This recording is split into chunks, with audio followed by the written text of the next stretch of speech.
Loic, should I wait a few minutes before starting? Okay. I'm getting still echo. Sure.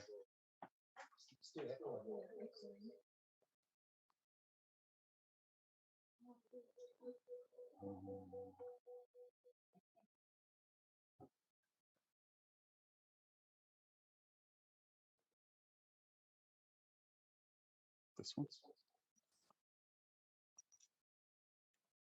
Oh. Yeah, that's good.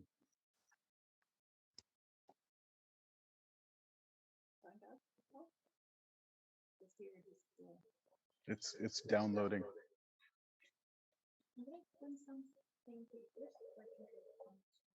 Okay.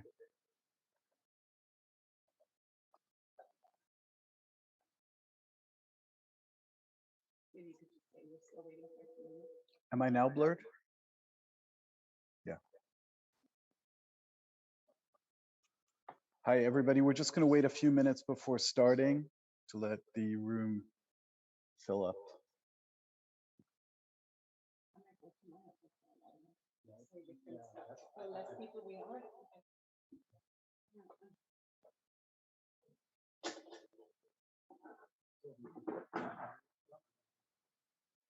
I can, but I'll have to.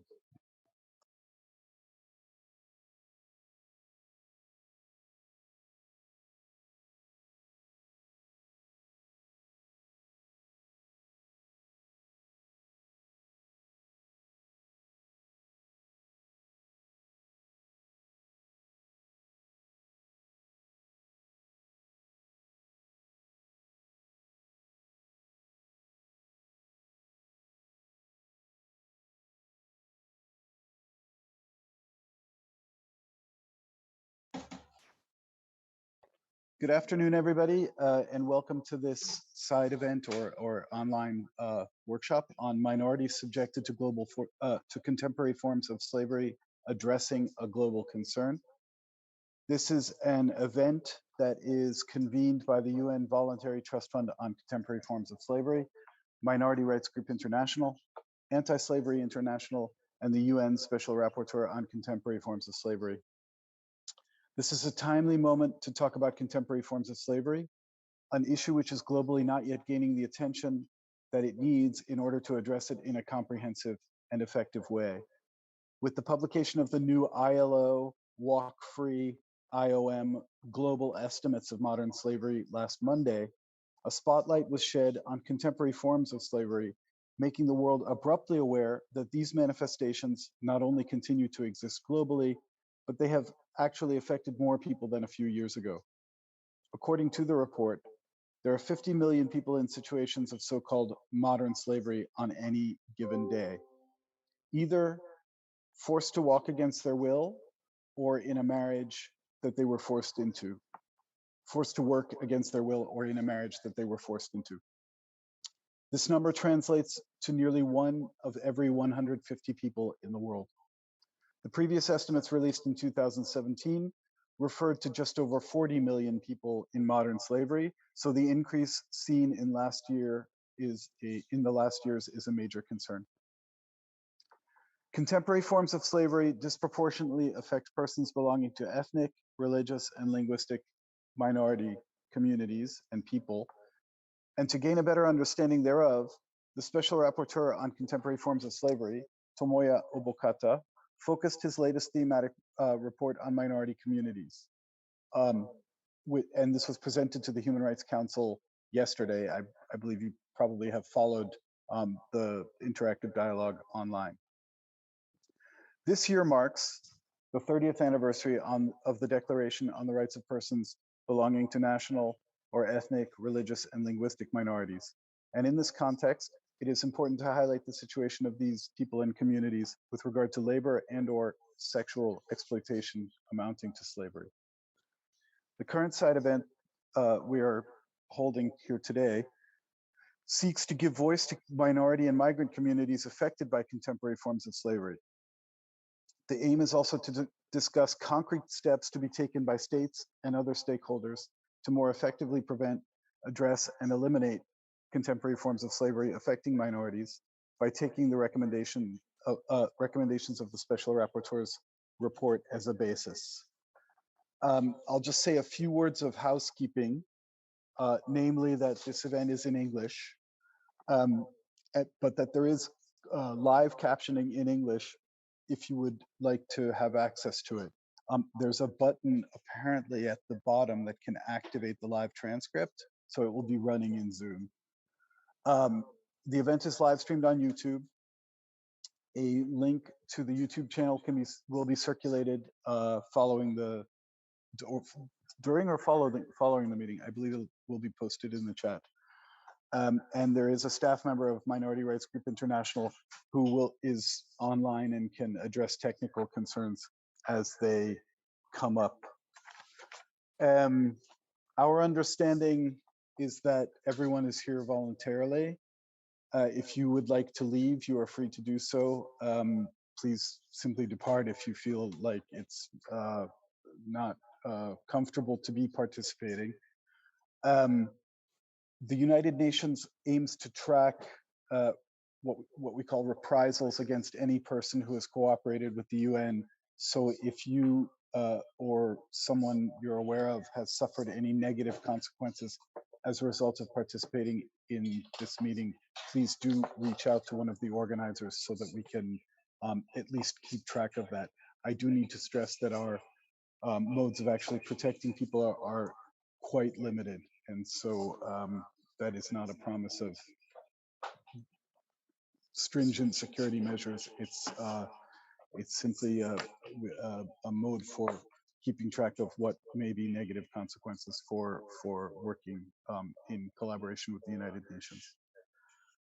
There will be an opportunity to raise questions during the question and answer session in this meeting.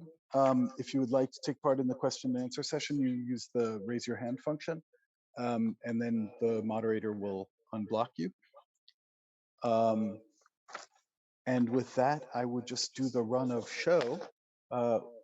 We have with us 3 panelists. They are Mary Gill, who is Executive Director of the Center for Law and Justice in Pakistan, who will be speaking about the situation of Christian sanitation workers in Pakistan. We then have on the line Ms. Zumretay Arkin of the World Uyghur Congress, who will speak about forced labor of Uyghur and other minorities in the Xinjiang Uyghur Autonomous Region of China. And finally, we have Abida Pehlic, president and co-founder of Novi Put in Bosnia-Herzegovina, who will be talking about Romani children victims of early and forced marriage, forced begging, sexual exploitation, and servitude. We are joined by the Special Rapporteur himself, and he will provide concluding remarks. And we have a question and answer session of ideally between 20 and 30 minutes, in which there are already several interveners, but again, the floor will be open for discussion. That's broadly our next hour. And with that, I would give the floor to our first speaker, Mary Gill, Executive Director, Center for Law and Justice, Pakistan. You have the floor, ma'am.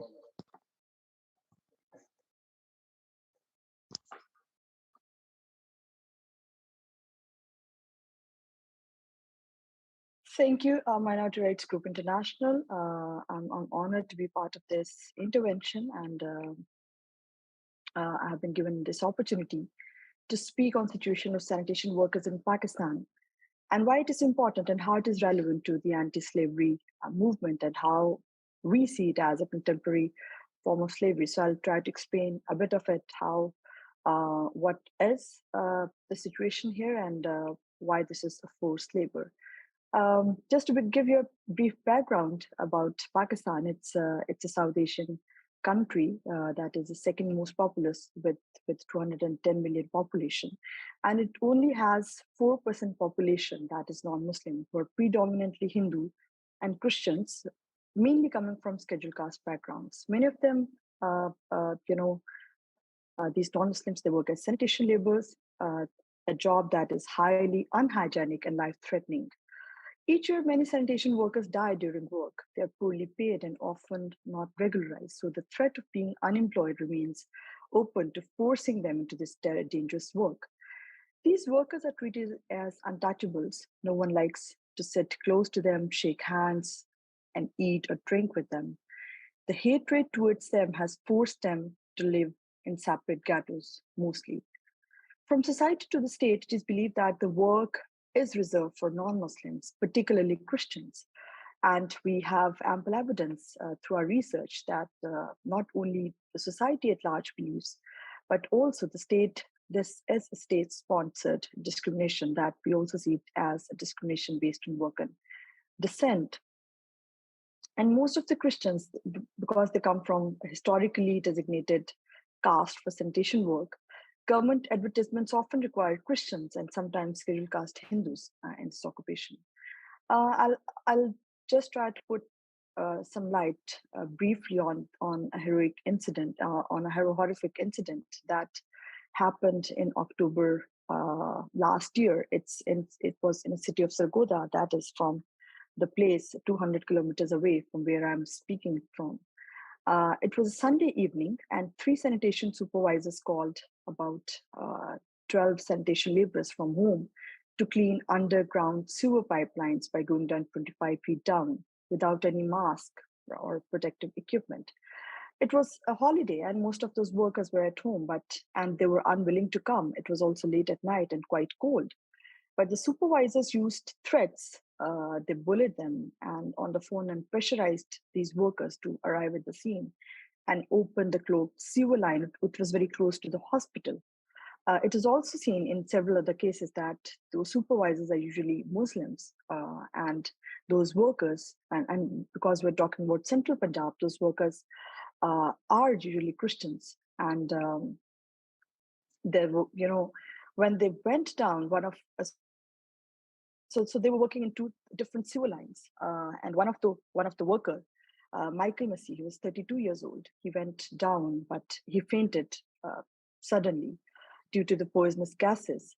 Um, so the supervisor, instead of calling, and this is also because most of the information I'm providing, it's coming from our case study that has not been published yet. So the supervisor, instead of calling the rescue service, they ordered another sanitation supervisor, to go after that worker to rescue him. He also fainted because the sewer line was still poisonous. And then it sent a third one. He was 28 years old, Faisal Masih. He was forced to go down and rescue Michael. Somehow, so then there was this hue and cry.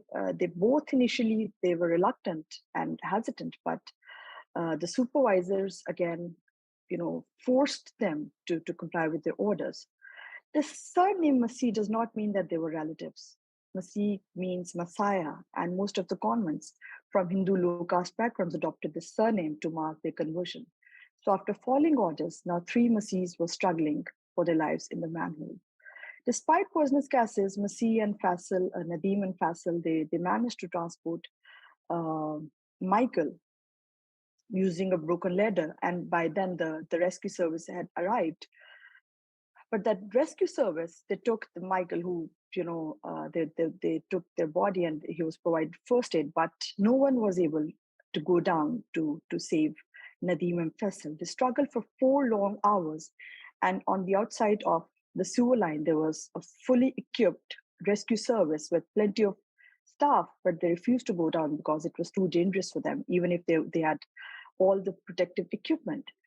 After an hour or so, they stopped crying, and we could the people outside, they could hear that they were dead. And this is one of the most horrific incidents. For 4 long years, the dead bodies were inside that sewer line, and after that, and others, Shahbaz Masih, another Christian sanitation worker, he went down and pulled out their bodies with his bare hands without any safety equipment. Mary, we're going to have And to this move is on to the next speaker fairly soon, and we would ask you to wrap up. So this is just one example, and we have plenty of them. But in this whole situation, we can see that civil society has not been able to talk about it much, and the only campaign that has been advocating our sweepers are superheroes, that has been trying to raise awareness. And we are still struggling with international organizations and institutions to talk about it and see it as a forced labor in contemporary form of slavery. So that is it from my side. I'd be happy to answer more questions if there are any. Thank you. Thank you very much for that very compelling presentation. I hand over to Ms. Zumretai Arkin, World Uyghur Congress on forced labor of Uyghur and other minorities in Xinjiang. Ms. Zumretai. Thank you, Claude. Good afternoon. I first would like to thank the Special Rapporteur, Mr. Obokata, his office, and the co-sponsoring organizations for convening this important discussion, and all of the other speakers for their contribution. I would also like to extend my solidarity to all victims of modern slavery, especially to members of my family who have disappeared and have been detained in the past years. The Special Rapporteur's report is extremely important in understanding the different forms of slavery that require immediate attention by the global community. Modern forms of slavery often go together with broader discriminatory policies against persons belonging to ethnic, religious, and linguistic groups. In the case of the Uyghur and Turkic Muslims, forced labor plays a major role in the repression of these groups by the central government. I am here today representing the Uyghur community, and I can testify to the fact that that reports of this kind are not only useful, but necessary for communities like ours, where we are often confronted with the lack of official information, which leads to slower responses and accountability from the international community. In the Uyghur homeland, forced labor is widespread in the cotton, solar, automotive, textile, and agriculture industries. The state-sponsored coerced labor regime comes at the same time as the securitization of the region. These state-sponsored labor programs are described as poverty alleviation programs that are supposedly beneficial for the local population, but the reality is that these programs involve surveillance and other means of control. The labor transfer programs are used by the government to punish and discipline people it deems as backwards or deficient because of their race and religion. The refusal to participate in these programs can be considered a sign of radicalism and lead to one's extrajudicial detention. The Special Rapporteur points out in his report that some instances may amount to enslavement as a crime against humanity, requiring further independent analysis. This was further corroborated by the OHCHR independent assessment on the Uyghur situation. The recommendation made by the Special Rapporteur in his report are important, especially the recommendation for states to take legislative action to eliminate state-sponsored forced labor. In June this year, the United States implemented the Uyghur Forced Labor Prevention Act, the first ever legislation in the world to tackle the specific issue. And this week, the European Commission introduced a proposal to enact a ban on goods made with forced labor. It does, however, fall short in establishing a clear mechanism to ban products from a specific region or supply chain, which is essential in combating forced labor. In the case of Uyghur forced labor, credible due diligence is nearly impossible given the highly repressive environment where workers are surveilled and threatened with internment if disobedience occurs. It is therefore important to recognize these limitations and find appropriate mechanisms that will address these challenges. This is also the responsibility of civil society organizations to advocate for these recommendations. In June 2020, the End Uyghur Forced Labor Coalition was launched by over 40 NGOs to work towards eliminating Uyghur forced labor. And as a member of the steering committee, I have witnessed positive developments on this matter in only 2 years. The business community also shares this burden by being diligent about their supply chains and the conditions of workers on the ground, including the country-specific human rights situation. Consumers also have this responsibility to not only denounce these practices, but also to contribute to their facilitation. I strongly believe that by coming together, we can combat modern slavery. Thank you. Thank you very much for that, as well as for keeping within the time. That was an excellent set of insights. Our next speaker is Abida Pelic, President and co-founder of Novi Put, Bosnia-Herzegovina. Ms. Pelic, you have the floor for 5 minutes. Over.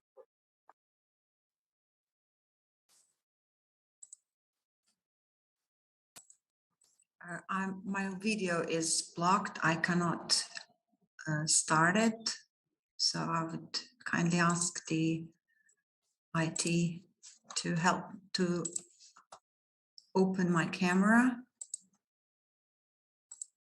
Okay, so I can proceed like Why don't this. you begin speaking and we'll see if Yes, we of can work out course. the time. Thank you. So first of all, I would like to use this opportunity to express our gratitude to Special Rapporteur Mr. Obokata and other UN colleagues for investing immense efforts to combat all forms of contemporary slavery throughout the world. It's really my great privilege to be given this opportunity to speak about speak about vulnerability of minorities from Bosnia and Herzegovina on behalf of our organization Novi Put and the ongoing exploitation of people of Roma origin from Bosnia and Herzegovina. Bosnia and Herzegovina has been officially identified as the country of origin of victims of contemporary forms of slavery, and according to official estimates, there are between 25 and 50,000 Roma people who live in Bosnia and Herzegovina. They are recognized as the largest, but also most neglected and most vulnerable minority in Bosnia and Herzegovina.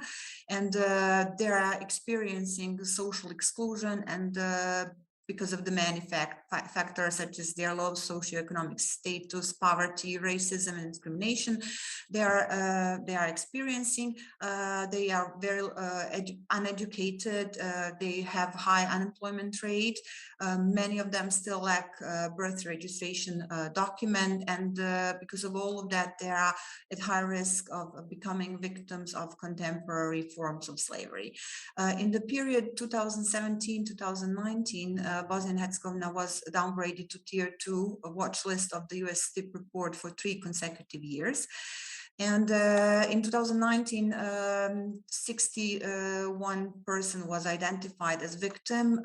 36 of them were minors, and all identified victims were prevailing Roma children and women.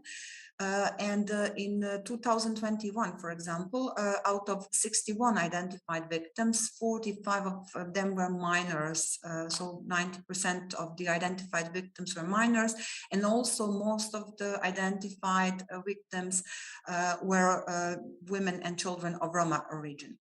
Unfortunately, Roma children have a different treatment by our authorities, and there is no proper monitoring or risk assessment that is carried out by the Centers for Social Welfare when they return children who are identified as exploited and trafficked, when they return them to their parents.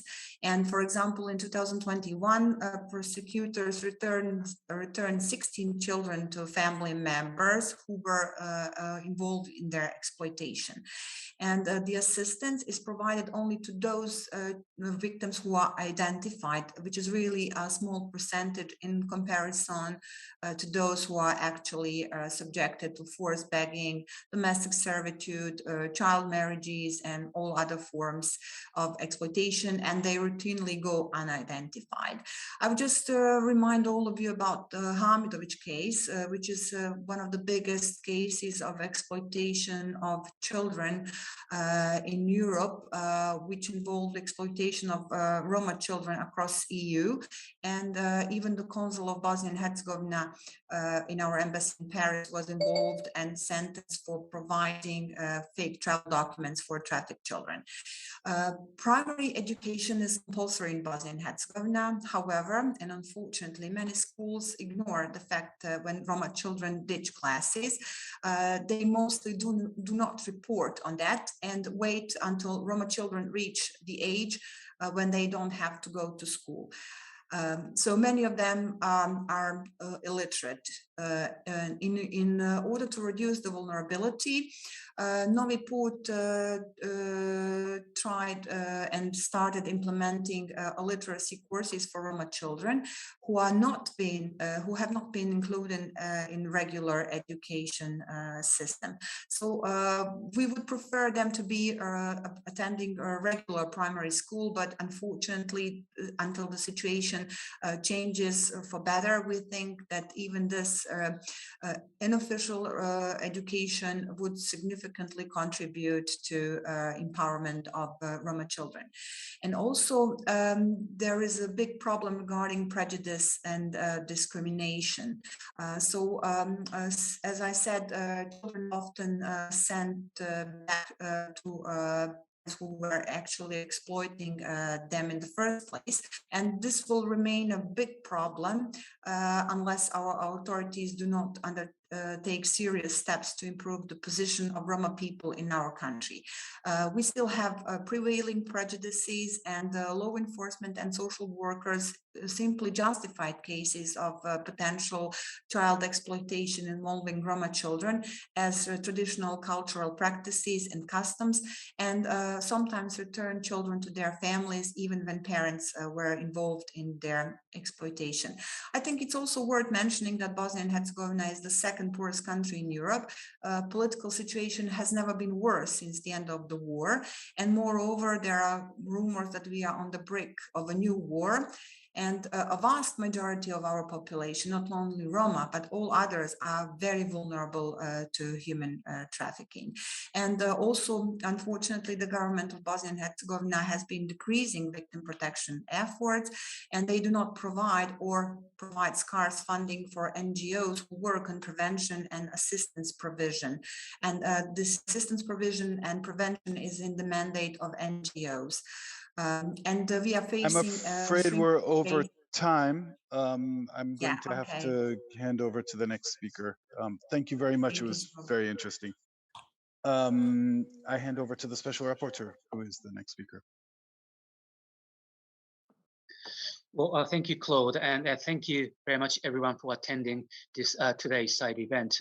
And this is once again sponsored by the UN Trust Fund, Voluntary Trust Fund on Contemporary Forms of Slavery, Minority Rights Group International, and Anti-Slavery International. So thank you for organizing this event. And I would also like to thank the speakers for your powerful statements. It all confirms what I have kind of discovered through my own research and consultation to draft this report that I presented yesterday.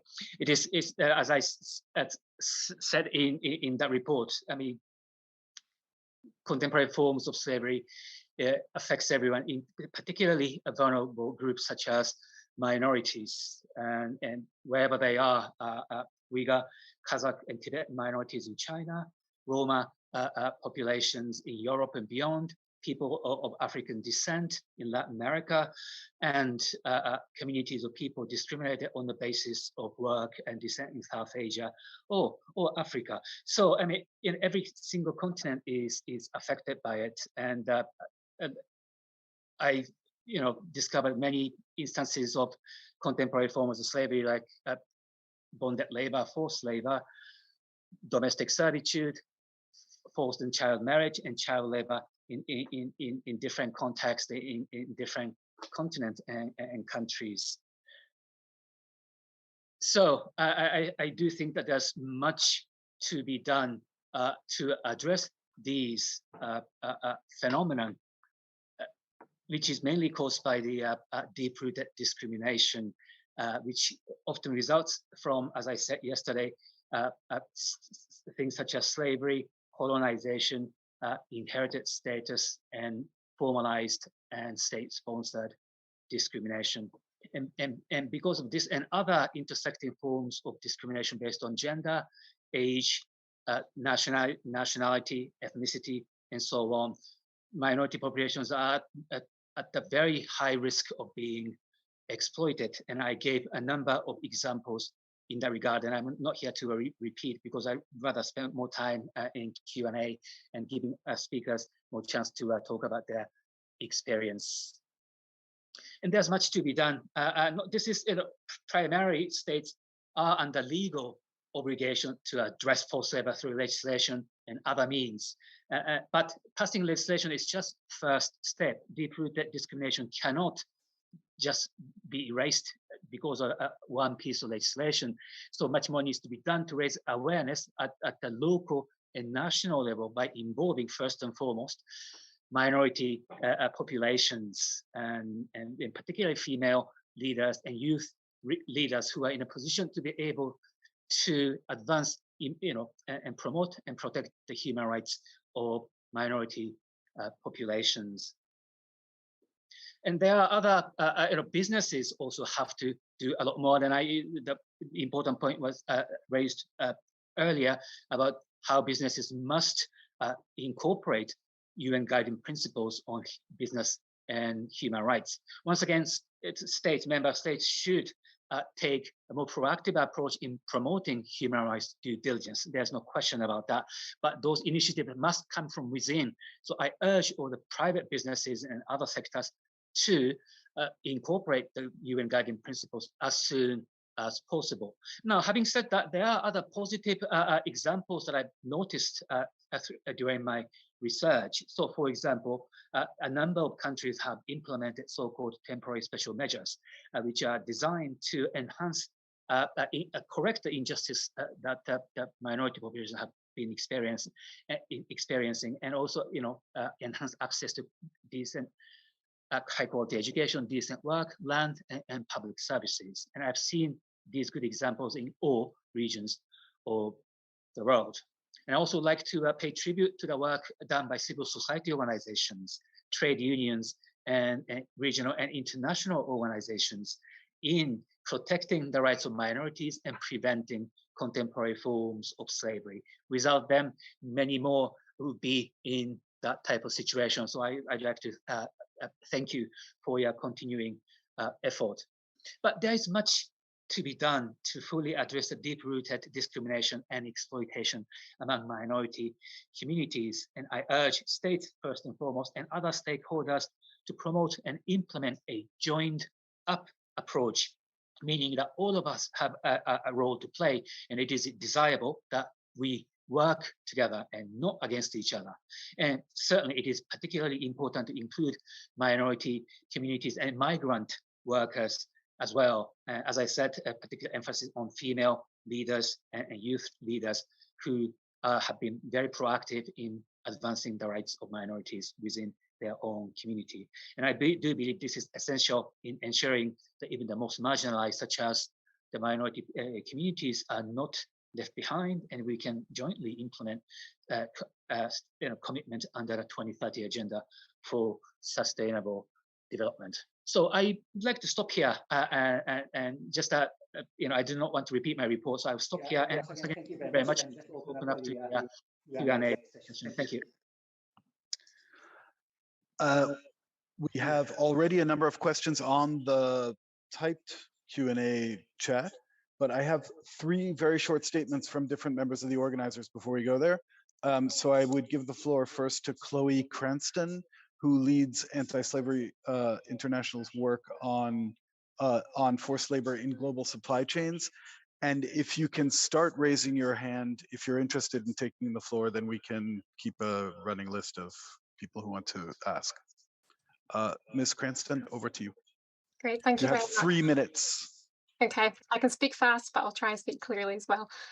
So we're delighted at Anti-Slavery International to have been able to co-sponsor this side event as a way to spotlight both the vital work being done by the Special Rapporteur and his team, and of organisations around the world, many of which are critically led by people with lived experience of slavery.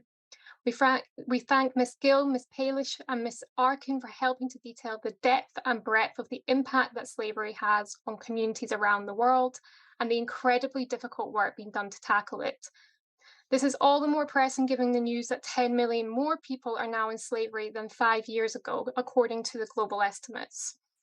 We thank Mr. Obokota for shining a spotlight on the deep-rooted and intersecting forms of discrimination faced by minorities in slavery, including those in descent-based slavery, which still exists in Mali, Mauritania, and Niger. Solutions must crucially involve systemic change, and we will continue to work with our partners in these countries, among them TAMED, Tamidria, and SOS Esclave, to identify and tackle the drivers of slavery at country level, which, as highlighted by the Special Rapporteur, include discrimination in all its intersecting forms. Meanwhile, the rapporteur's findings on state-imposed forced labor in the Uyghur region, China, along with those of the recent OHCHR report, underscore the need for states to put urgent pressure on the Chinese government to end all such violations, including through sanctions and import controls. In particular, we call upon EU member states to make sure that the proposed EU forced labor instrument is effective against Uyghur forced labor. Anti-Slavery International is also continuing to call on the Human Rights Council to adopt a resolution to create a commission of inquiry with authority to investigate the allegations of crimes against humanity, including state-imposed forced labor, and the allegations of genocide in the Uyghur region. We commend all those states now finally speaking out on this issue, and we hope to see concerted action in the days and months to come. Thank you. Thank you very much. That was very concise. I give the floor to Ms. Rasha Saba, head of the MENA department at Minority Rights Group International. Thank you so much, and thanks everyone for attending this event. MRG shares concerns raised by all the panelists, and that contemporary forms of slavery is serious issues for minorities and indigenous people. In fact, MRG have focused its annual report, the late one on minorities and indigenous people's trends at work, in which many collected case studies just confirmed the multi-levels of discrimination at work, where they struggle with lack of protection, low wages, and barriers to promotion. We welcome the special rapporteur's the recommendation in the special rapporteur's report, especially those, just as the special rapporteur now mentioned, the importance of taking not only the legal measures, but also on a social level to eliminate the deep-rooted forms of discrimination against minorities. To this day, access to socioeconomic opportunities remains limited for so many minorities and indigenous people. For example, in North Africa, most Black citizens remain in a situation of social immobility, relegated to lowly occupations, or in the most extreme cases, to servitude and economic exploitation. Those who have overcome the significant barriers to education often find themselves confronted with racism at job interviews and workplaces. With a few exceptions, Black people remain excluded from key positions in governments and public services and are largely invisible in the media and are severely underrepresented in other positions that may be perceived as prestigious, such as lawyers, judges, and doctors. We also appreciate the focus on access to land rights to improve the livelihood for minorities. In Mauritania, a country struggled with legacies of slavery even decades after its formally abolishing it. The social divide is most evident in the rural land tenure system, where many forms of slave-like exploitation still exist.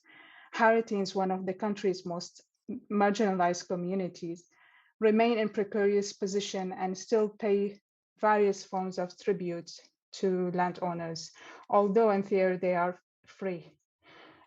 This locking them in a vicious circle of poverty. The piece of land they work on is still dependent on the will of the tribal chef and their own compliance. We believe a truly fair and inclusive labor spaces would deliver a wide range of economic and societal benefits, but more importantly, it has the potential to deliver the change to the situation of minorities and indigenous peoples and migrants worldwide, ensuring they receive a proper share of any economic gains in the countries and can participate fully in public life. Thank you. Thank you very much for that intervention. Our third organizer intervener is Katarina Schilling from the Republic of Moldova. She's with the UN Voluntary Trust Fund on Contemporary Forms of Slavery. Ms. Schilling. Thank you, Claude. Good afternoon, everyone. First of all, I wish to thank the Special Rapporteur for inviting the UN Voluntary Trust Fund on Contemporary Forms of Slavery to co-sponsor this event today. And on behalf of the fund, let me express our appreciation for your contribution to strengthen the anti-slavery movement and shedding light on vulnerable ethnic, religious, and linguistic minority communities. Your recommendations highlight the important role that can be played by civil society organizations in eradicating slavery and supporting survivors. And this includes the civil society organizations work closely with state to identify the victims of contemporary forms of slavery and promote their access to justice, strengthen the legal, medical, psychological, and financial assistance for them, as well as to raise awareness nationally, regionally, and internationally. We, the board members of the UN Slavery Fund, see firsthand how important work that civil society organizations do in supporting victims of contemporary forms of slavery. And let me highlight a bit the work that the fund does to empower the frontline actors and victims of slavery to fight against contemporary and traditional forms of slavery. This also includes minorities. The fund was created nearly 30 years ago, 30 years ago, actually, exactly, by the UN General Assembly in recognition of the needs of survivors of slavery. And since the establishment, it provided $8.8 million to support more than 800 projects and organizations around the world. The organizations that are supported by the fund ensure that thousands of slavery survivors across the world receive medical, psychological, social, legal, vocational, and humanitarian services. The fund is also focusing on victim-centered projects implemented by local and grassroots and survivor-led organizations. The UN Fund, the UN Slavery Fund, has also a very distinctive quality, and it's its universality. Currently, it supports organizations in locations that very few donors can reach. And for some, the fund is the only channel of support. This year, for example, the fund has distributed $1 million to support approximately 15,000 survivors of contemporary slavery through 43 grants in 33 countries. And this was possible thanks to the voluntary contributions from member states such as Australia, Germany, Greece, Luxembourg, Portugal, Qatar, Kingdom of Saudi Arabia, Republic of Korea, Spain, and United Kingdom. For example, today we all heard examples of such projects by Novi Put, led by today's speaker, Abida Pelic. And her project, her organization was funded by the fund since 2021. Another organization in Kyrgyzstan called Arayan Karakol is run by Women for Women in the Issyk Kul region, which supports, with the support from the fund, it is expanding its operations at its crisis center, and currently they assist more than 1,000 victims of domestic servitude, bride kidnapping, and forced marriage. They also provide support to their family members with vocational skills, trainings, and holistic care. The many other organizations that I could mention today, and I'm aware of the short time, but let me draw your attention that the fund, to mark its 30th anniversary this year, they launched a special call for the Sahel region to build the capacity of grassroots organizations, including many by victim survivors, addressing the often overlooked needs of survivors of chattel, traditional based slavery.